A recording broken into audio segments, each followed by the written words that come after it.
LG Manoj Sinha ने श्रीनगर में आयोजित पुलिस शहीदी दिवस में भाग लिया। उन्होंने जम्मू कश्मीर की रक्षा के लिए पुलिस की प्रशंसा की। एलजी ने जवानों की शहादत को याद भी किया। उन्होंने शहीद सैनिकों को श्रद्धांजलि दी। जम्मू कश्मीर पुलिस शांति की रक्षा और इस मिट्टी के पोषण के हमारे संकल्प का प्रतीक है।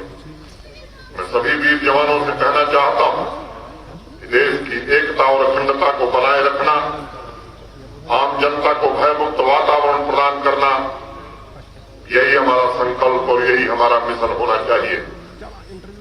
जम्मू कश्मीर के सभी नागरिकों की आपसे अपेक्षा कि आप उनके विश्वास को कायम रखेंगे और उनके विश्वास में अपने मजबूत कंधों का सहारा जरूर देंगे। साथियों, वर्दी पहनने वाला कोई भी व्यक्ति आम सरकारी कर्मचारी नहीं है। वह त्याग और बलिदान का जीता जागता उदाहरण। लॉ एंड ऑर्डर हो, ट्रैफिक मैनेजमेंट हो, एंटी टेरर ऑपरेशन हो, प्राकृतिक आपदा हो, उस वक्त त्याग और सेवा के जीते जागते प्रतीक के रूप में यह वर्दीधारी हमें दिखाई पड़ती है। अमरनाथ यात्रा के दौरान जब दुर्भाग्यपूर्ण प्राकृतिक त्रासदी हुई थी, उस समय भी जम्मू कश्मीर पुलिस, केंद्रीय सुरक्षा बल, आर्मी, डिजास्टर मैनेजमेंट से जुड़े हुए हमारे साथी, हमारे जवानों ने, अधिकारियों ने जिस प्रकार असहाय लोगों को राहत पहुंचाने में जुटे, उसके कारण अनेक अमूल्य जिंदगियां हम बचा सके।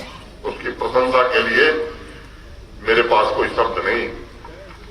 केंद्रीय बल के सभी अंग, सीआरपीएफ, बीएसएफ, आईटीबीपी, सशस्त्र सीमा बल, सीआईएसएफ, हमारी आर्मी के बहादुर जवान एवं अधिकारी दृढ़ इरादों के साथ देश की बाहरी और आंतरिक सुरक्षा की चुनौतियों का सामना कर रहे हैं। शांति और सुरक्षा के मोर्चे पर उनके पराक्रम से सारे देश में चेतना जागृत हुई। हमारे वीर जवानों ने अपनी शहादत देकर जिस तरक्की का रास्ता तैयार